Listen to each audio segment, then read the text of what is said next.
and this applies to his position in the material world. There are many such controllers, all of whom are created by the Supreme Lord Vishnu. This is illustrated by an incident described in Chaitanya Charitamrita. When the Brahma of this particular universe was invited by Krishna to Dwarka, he thought that he was the only Brahma. Therefore, when Krishna inquired from his servant which Brahma was at the door to visit, Lord Brahma was surprised. He replied that, of course, Lord Brahma, the father of the four Kumaras, was waiting at the door. Later, Lord Brahma asked Krishna why he had inquired which Brahma had come. He was then informed that there are millions of other Brahmas because there are millions of universes. Krishna then called all the Brahmas, who immediately came to visit him.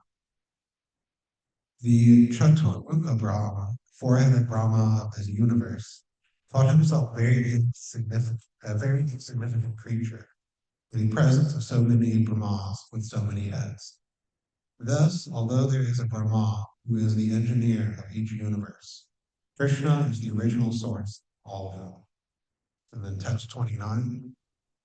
Swami Ishite Jagatas Kavtai Shu Kal Pranena Mukina Pati Prajana Chitasya Chiter Mana Indriyana Patir Mahan Bhuta Guna Shayisha.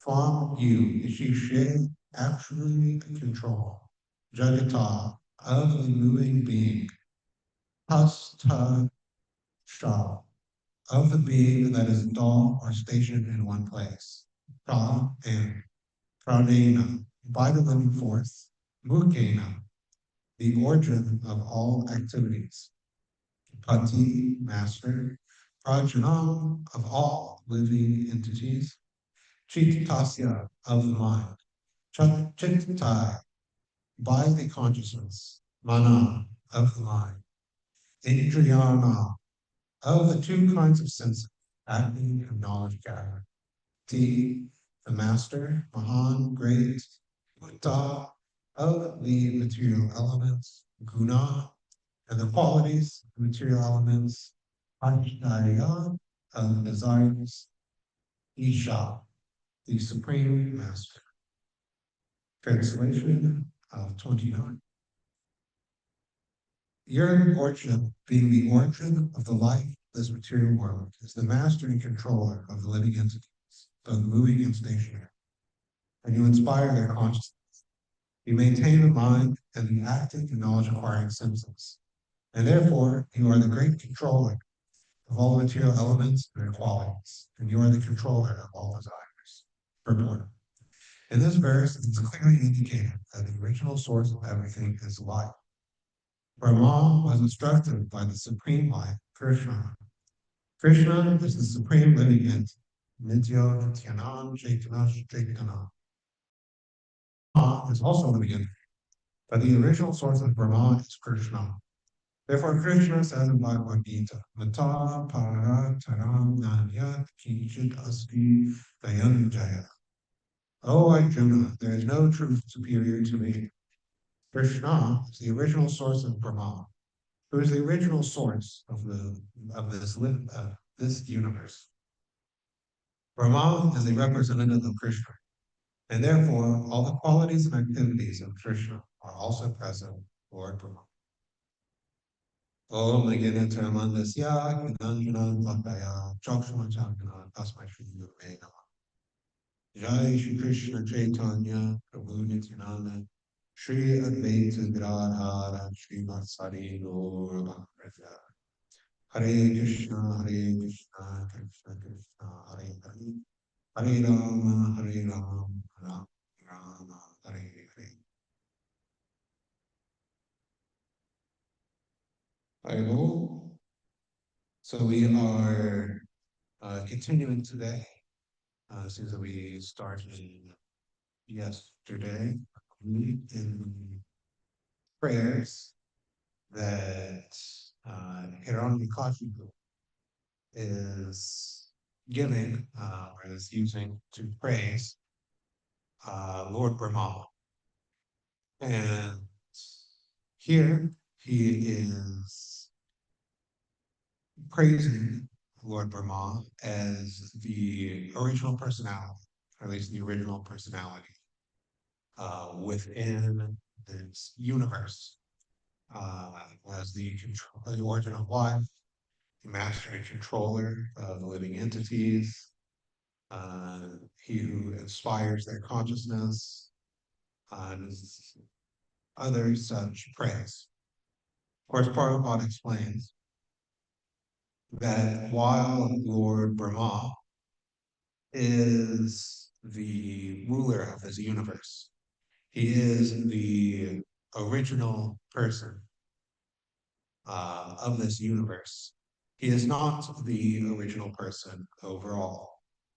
That is Krishna. And as we heard earlier in the Srimad Bhagavatam, Brahma is empowered by Krishna to create this material manifestation, the specific material universe.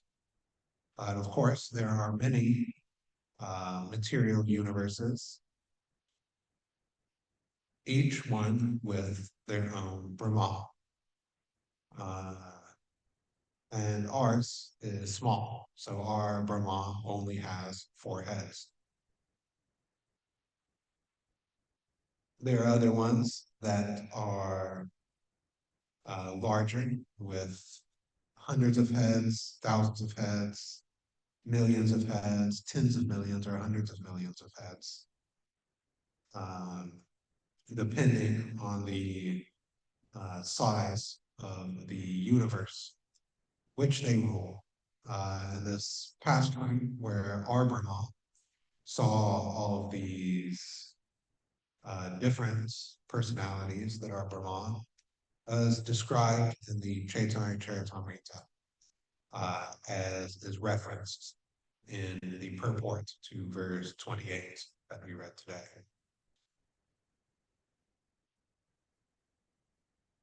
And of course, we understand that this version of events, this understanding of how the universe and life came to be,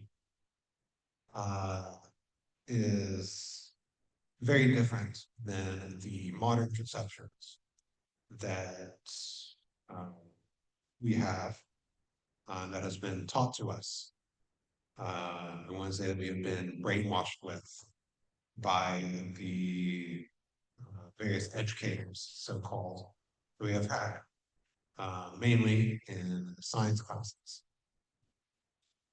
Trouble hearing. I will try to move closer to the computer and speak louder. So there is a difference of opinion between ourselves and the modern viewpoint that, as Prabhupada said, that the creation came accidentally because of the explosion of a chunk. Of course, modern theories also do away with the chunk, in that there was an explosion of nothing, and that became everything. And then there was a few billion years where this everything from nothing just was going on more or less randomly, crashing into each other, eventually forming planets that had some sort of primordial soup on them. And somehow or other, that created life, maybe by a lightning strike or some other theory. And that life eventually developed brains, which means that we could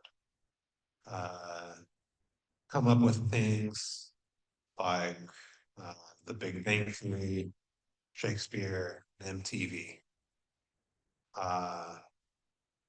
But as Prabhupada points out in this purport, such nonsensical theories are not accepted by Vedic students. Our viewpoint is that life comes from life, that the original source of matter, of this manifestation, is life, and not the other way around. Of course, one can give various arguments for this. The simplest one could say, or the most straightforward one, is what one could just call the scientific argument, or science. Of course, people argue about the definition of such terms, but mainly it is observing facts and then trying to come up with the best explanation to fit those facts. And what we have seen is that life never comes from non-life. So can anybody point to an example that life has just appeared, from a rock, or from the sky, or from nothing? Or even if you get the right combination of chemicals, has life actually manifested? The answer is no. People say that this abiogenesis, as they call it, is a scientific theory, but it has never been demonstrated. There has never been an experiment in any condition, let alone realistic early Earth conditions, or what they consider to be early Earth conditions, that actually has created even a single cell, a single living cell, that is able to perform mitosis and do all the things that cells are supposed to do. But when the living entity is there, these things operate automatically. When a woman is going to have a child, she does not have to think, now this cell goes here and this cell goes there. Now, automatically it is done because of the presence of the living entity that is constructing this body around itself by its karma and desires. And so this is our position, that life comes from life and that there is a supreme life or original person, Krishna, that is maintaining all of the other lives. As it is quoted in one of these purports, Nityo Nityanam Chaitanash Chaitana, that there is one living entity who is maintaining the other living entities, and that both of these are eternal, that they did not come about by some material manifestation. But despite all these different forms of evidence, whether one goes by reasoning potential or by the Vedic literatures, the idea that the universe came in an explosion, that life came from some accidental combination of chemicals, and that variety came by some evolutionary process, by random mutation and natural selection, is very much defended, almost to the point of absurdity, actually, by the so-called scientific establishments, in that they are practically unchallengeable from within the confines of the institutions. If one tries to attack these theories, one is labeled as unscientific, even if all of one's arguments are directly scientific and have nothing to do with God or Scripture. And so these theories are given a special place, almost as if they're canon that cannot be contradicted. Even if one tried to submit to, for example, peer-reviewed journals, one would not even be able to get peer-reviewed because the editors would reject it outright. So this is what Dhruta Karma Prabhu and Sadhaputta Prabhu call the great knowledge filter, in that certain ideas are systematically excluded from consideration by the so-called intelligent class because they contradict certain foundational beliefs. But one could ask, why? Why are these ideas systematically rejected? Why is there a refusal to consider even the possibility of something like intelligent design? And the answer, at least from what I can tell, is that people really want to think that they are the body.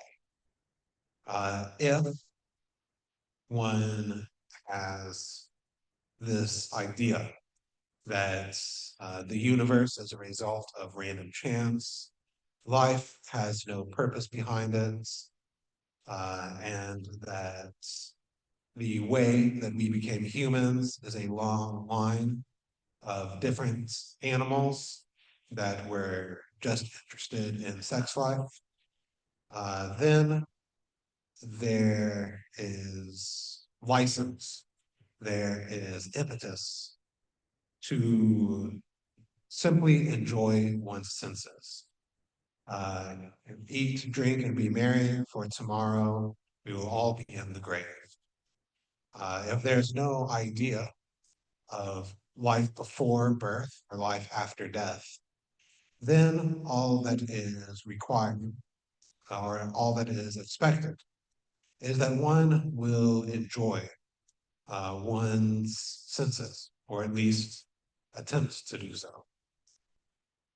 While if there is a supreme being, if there actually is an intelligence behind this material manifestation, then suddenly there is a reason for the material manifestation. So intelligences generally do things with reasons.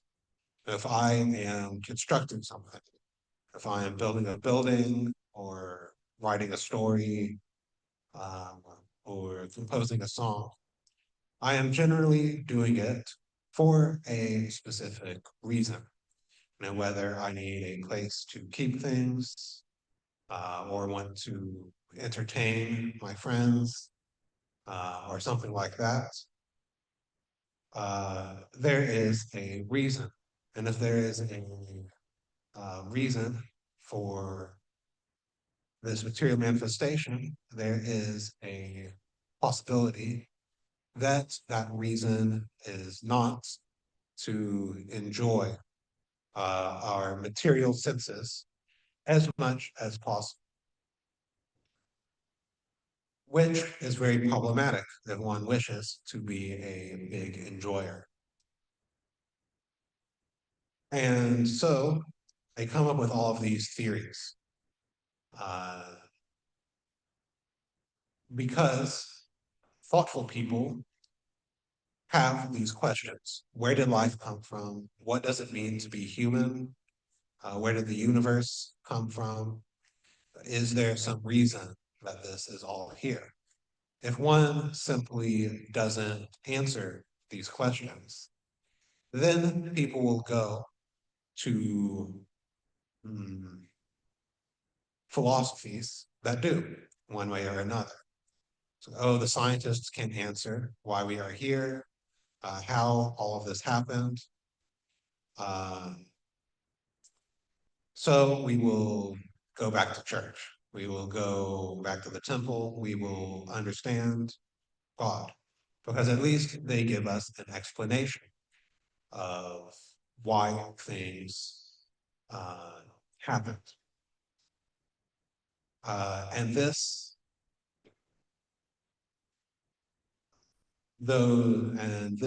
response is very much the test, actually, by those who want to simply continue enjoying their senses with no impediments. Actually, there were certain scientists that criticized the Big Bang Theory, not because of any scientific ground, but on philosophical grounds, in the sense that they thought it would make people become Christian. Because if the universe had a beginning, um, in which it seems it does, even from scientific evidence, then the next question, the next natural question is, what is before the Big Bang? Which people thought, well, in which these scientists, these atheistic scientists, thought, well, the natural answer to that is that there is God. And then we'll be back to people believing that, and society will go that way, and we won't be able to control or to enjoy our senses. So, on that argument, they argued for the steady state theory, that it is politically, or not politically, philosophically, uh, unsatisfying in their view to have a universe with a beginning. Of course, that's not a scientific argument. That's just simply, I don't like the implications of what the evidence is saying, which is anti-scientific. Nowadays, of course, things have gotten even crazier in that they are saying that space-time itself came into existence with the Big Bang, so that uh, before the Big Bang, there was no before, and the Big Bang didn't happen everywhere because there was no where, uh, which makes absolutely zero sense. You have to have somewhere for things to be, even quantum fields, and you have to have time to be dynamics. But they have to say these things in order to prop up their program for sense gratification and thinking they are the body. So we should learn from the Vedic literature actually what the correct theory is and how to defeat the nonsensical theories. Sometimes people think that one has to have so much formal or material education in order to defeat these scientific theories. And some of them, if you get into the details, that might or might not be true. But to a large extent, one just has to read Prabhupada's books in order to defeat these theories. Because as soon as these theories are stated in simple language, kicking out all the Lagrangians and other such things, when one just actually states them, one can see that they are ridiculous. If you read the Bhaktivedanta purports, uh, there are so many arguments uh, against them that are mm, easy to remember, easy to repeat, uh, and do the job. And in this, after defeating them, we can then argue and show uh, scientifically that we are not the body. Uh, and then that automatically leads to the questions of who is God? What is the relationship between us and God? And then there's, of course, our practice of bhakti yoga we can bring people to. So we will be, as we are every day during Kartik, or supposed to be every day during Kartik, ending early in order to do Guru Puja at 7:45. So I will end here. I have about 8 minutes left for comments, questions, additions, subtractions, diatribes, etc. Hopefully, I spoke loud enough and projected to be audible to all. Madhupan Leela, see your virtual hand. Hi, Krishna Prabhu. Thank you for your nice class. So I was just wondering, how far do we take back, like, do we assume that everything scientists are saying is incorrect? And I was wondering on the basis of like things that they can prove with, like, physical proof. Like, for example, like paleontologists, they're digging up bones of like dinosaurs or creatures like that. So how do we then come at them and say like, no, you're wrong, even though you have this physical proof that's in front of us, you know? Yeah, so um, we don't necessarily reject all evidence that the scientists are uh, digging up uh, or observing. Um, Although I will say that not everything that they call evidence is totally solid, depending on the field. Uh, for example, like you brought up paleontology. Uh, I do think, from my understanding, many of those finds are valid. While in areas like cosmology, at least in my opinion, much of the data collection is, one could say, corrupted by false assumptions and other such things. That's a more detailed discussion.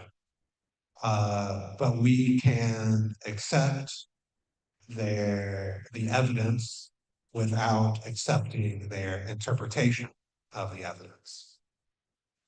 Uh, so there's a couple of ways to look at this. Since you brought up paleontology, I will talk about that specifically a little bit. There's, of course, what Sadhbhuta and Dhruta Karma Prabhus discussed in Forbidden Archaeology, in that there are also finds that contradict the modern narrative about the age of humanity and other such things. But those finds are ignored or hidden away, not talked about. Secondly, one can come up with alternative explanations to the fossil record. in this case. For example, I've done some preliminary mathematics on this. I want to uh, investigate it more when I have the chance. It was an idea given to me by Drew Karma Prabhu, actually, that even if the populations of complex and simple life are constant throughout time, then because of the fact that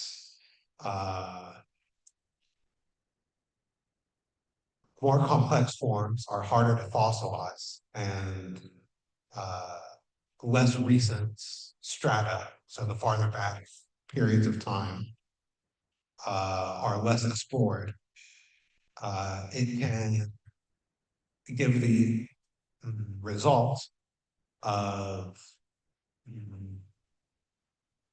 simpler forms appearing in older strata and more complex forms, appearing in later strata, which is what we see. So we look at the same evidence, but whereas the material scientists, or materialistic scientists, say evolution, we say it's a sampling bias. That actually that all the forms were there. And our theory can actually explain anomalous finds, while their theory can't. So we can accept the evidence if we think that it is valid, but we don't have to accept their interpretations of the evidence. So that is my thought on that. We have a few minutes in case there's a follow-up on that or any other sort of question. Prabhu, I was not able to hear clearly one sentence that you spoke. You were saying the scientists say evolution, and we say what? And talking about the fossil record, we say, at least according to this idea, we say it's a sampling bias. Okay. Yeah.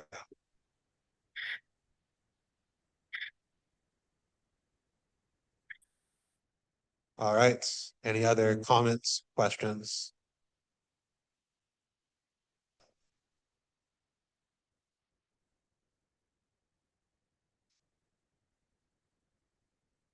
Okay. If not, Srimad Bhagavatam.